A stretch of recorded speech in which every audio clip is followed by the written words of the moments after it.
Hola, ¿cómo están? Esto es Experiencia Tech, el podcast hecho para personas que queremos hablar de innovación, tecnología, humanidad y experiencia de clientes. Soy Mauricio López y seré tu anfitrión cada semana con una temática que nos moviliza a todos. Bienvenidos.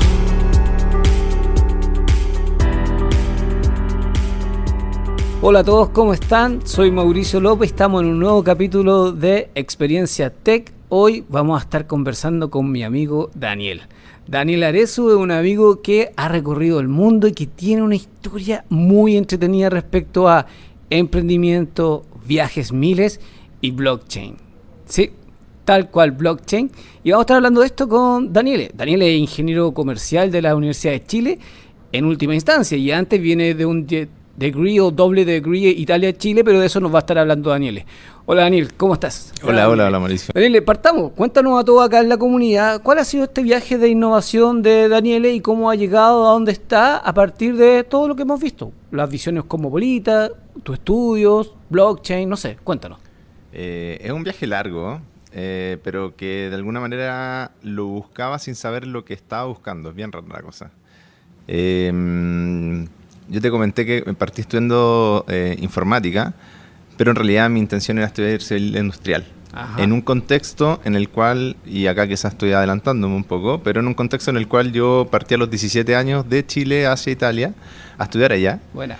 Y cuando estaba por allá, ni siquiera sabía cuál era la traducción de civil industrial allá. O sea, pero espérame, ¿existe como civil industrial? Sí, se llama Ingeniería Gestionales o Ingeniería Gestionales. Ya, sí. Suena muy bien. Sí. Entonces, es como es prácticamente lo mismo. Y bueno, y no sabiéndolo, comencé a buscar y bueno, finalmente entré en esta civil informática y estuve unos años ahí, pero me di cuenta que no era lo mío.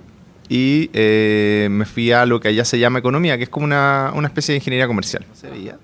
Tuve que reconstituirme y partir de cero en esto que era economía y ahí me di cuenta que me gustaba mucho. Así que estuve súper contento con eso. Cuento corto, estudié en una universidad pública en Roma economía, que sería como la laurea trienal, la llaman allá, que sería el bachelor degree. Y después de esto me cambié de universidad, fui a una universidad privada. Y ahí también estudié un magíster, que sería como el master degree, digamos, sustancialmente, que son como los típicos Fórmula 3+2. Después de eso, ahí creo que parte el momento de la innovación. ¿Por qué? Porque yo, de hecho, la tesis en la trienal, el bachelor degree, la hice en finanzas, de hecho en matemática financiera, que era hacia donde yo quería direccionarme, digamos, mi carrera. Me gustaba mucho ese tema. Y luego cuando hice el máster también quería ir para allá, pero por tema de cupo, de profes disponibles, etcétera, no tenía que esperar mucho tiempo para hacer eso. Y ya sentía que ya había perdido, entre comillas, tiempo con informática. Entonces no estaba dispuesto a eso y busqué otra cátedra que era estrategia de empresa. Y ahí yo partí hablando de cómo la innovación tecnológica estaba impactando en el sistema bancario. Y bueno, y traje un caso que era el caso de CaixaBank, que es un banco español, y de cómo estos estaban como posicionando todo lo que ahora es banal decirlo hoy día, pero hace más de 10 años atrás no lo era, que eran estos los POS, Point Sell, pero estos que eran los usaban, digamos, no el retail, sino que las cadenas, ni siquiera cadenas, los minoristas, el kiosco, etcétera, la gente que por algún motivo no tiene como solamente efectivo como moneda de pago. Bueno, estaba esta solución que en ese momento era bastante innovadora y comencé a hablar de eso y otras cosas. En ese contexto, bueno, me titulo y comienzo a buscar pega y encuentro trabajo en Milán, en particular en una empresa de consultoría que es Accenture. Sí, es grande, está acá, está en muchas partes, tiene como, no sé, como 400.000, 500.000 empleados, es gigante. Y ahí partí haciendo change management, o sea, y sobre todo un rol un poquito más técnico. Implementábamos lo que hoy día conocemos como SuccessFactors en distintas empresas. Por la mayor parte en ese tiempo eran grandes corporaciones. Y lo que yo atendí, yo estuve un año más o menos ahí, era telecomunicaciones y banco, el sector financiero. Entonces ahí se mezcló un poquito esa realidad de la finanza de alguna manera, pero que quedó abandonado con el bachelor degree y se retomó un poquito o se comenzó a abrir el camino hacia lo que era la innovación. un poco porque mi tesis hablaba de eso y un poco porque también el contexto en el que empecé a trabajar era muy tecnológico. Entonces, de alguna manera, así llegué finalmente a la innovación. Oye, Daniel, cuéntame, ¿cuánto impacta en esta visión o este acercamiento a la innovación, esta visión mucho más cosmopolita que tienes tú? Esto de Italia, Europa, el centro del mundo, luego Australia, no me contaste nada de Australia, y luego de nuevo acá en Chile y empezar a generar tu emprendimiento. Sí, claro, lo que pasa es que Australia fue después de ese periodo de que estuve en Accenture y justamente yo dejé Accenture para vivir esa experiencia australiana. Creo que todas esas experiencias son muy enriquecedoras. Suena banal, pero en realidad no lo es. El tema de conocer gente de otras partes y cómo ellos se movilizan en un lugar que no es su zona de confort y de alguna manera buscan una cercanía también con sus pares o con gentes que hacen parte de un mismo círculo o porque estamos, no sé, en mi caso estaba por ejemplo en una escuela de inglés o porque estamos en ciertas actividades a través de una aplicación que está en el teléfono que se llama Meetup y en distintos contextos digamos que daba esa aplicación. Entonces te da un panorama distinto de realidades, de visiones y que son, como te digo, muy enriquecedoras y muy divertidas y entretenidas también. Dani, y en ese viaje que tú has vivido, ¿cómo llegaste a visibilizar en blockchain una tecnología que te llamara o movilizara tanto como lo está haciendo hoy? Mira, en el periodo justamente que estaba en Accenture, y un poquito antes, diría yo, cuando estaba estudiando en el magíster, fui a algunas cátedras de personas y gente que iba y presentaba esta nueva moneda virtual, digamos, que te hablo por ahí por el 2013, por ahí.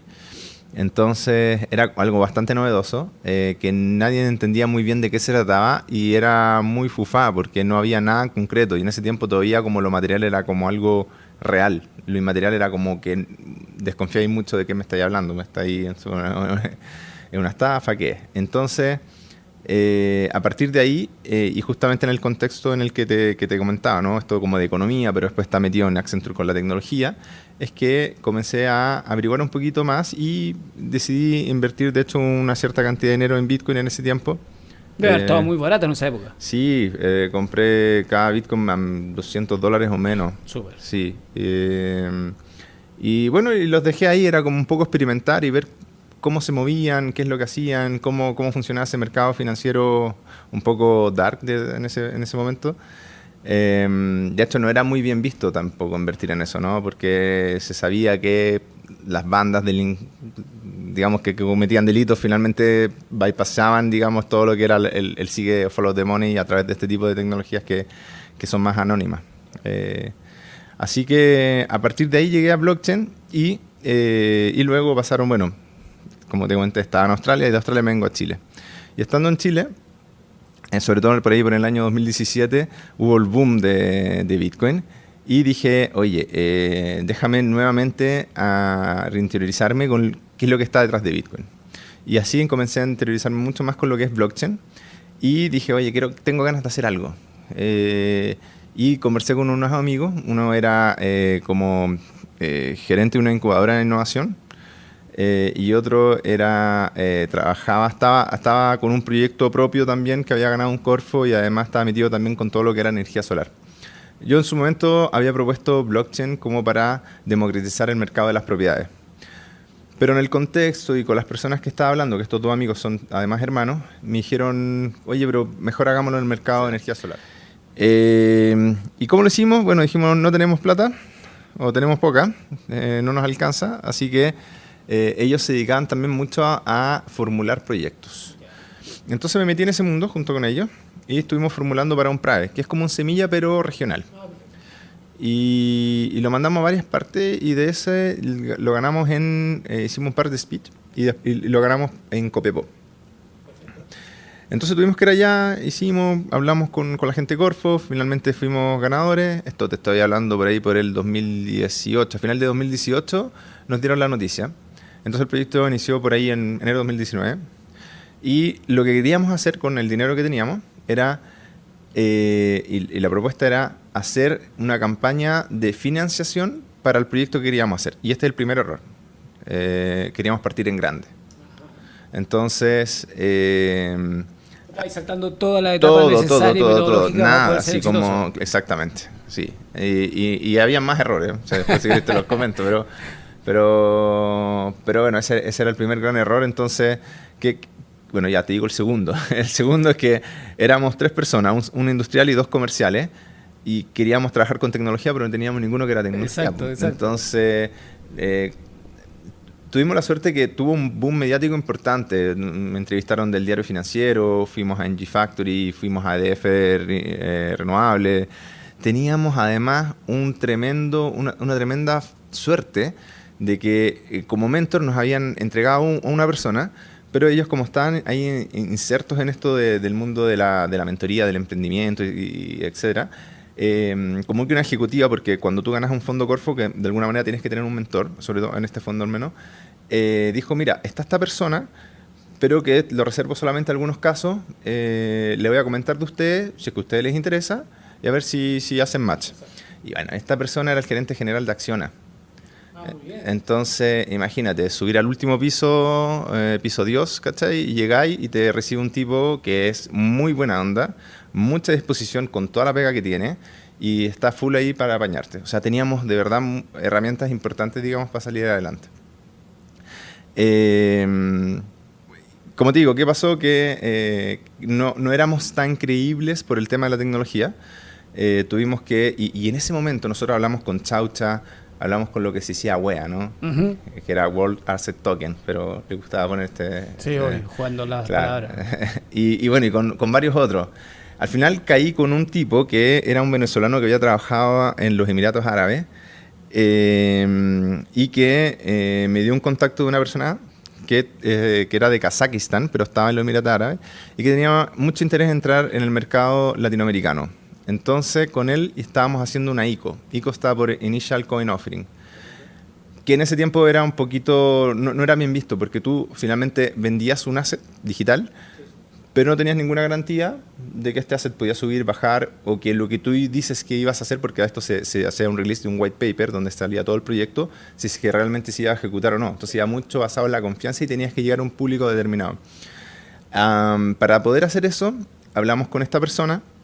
Yo estaba como encargado de la ejecución de esta parte del proyecto y luego de eso, al mismo tiempo, para poder posicionar esta moneda, estuvimos hablando con CryptoMarket y también estuvimos hablando con Orionex. Aparte de este, otro que yo conozco es Buda, que son como los 3 más conocidos.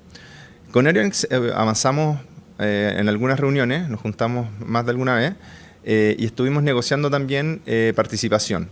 ¿Por qué? Porque ellos tenían en ese tiempo una base de unas cuantas miles de personas y era justamente el público objetivo que nosotros estábamos buscando. Entonces, finalmente, la idea era ese de poder llegar a ese segmento para poder finalmente recaudar lo que era nuestro market cap objetivo y poder lanzar todo esto. Aparte de todos los errores que te he comentado, ¿qué ocurrió? 18 de octubre.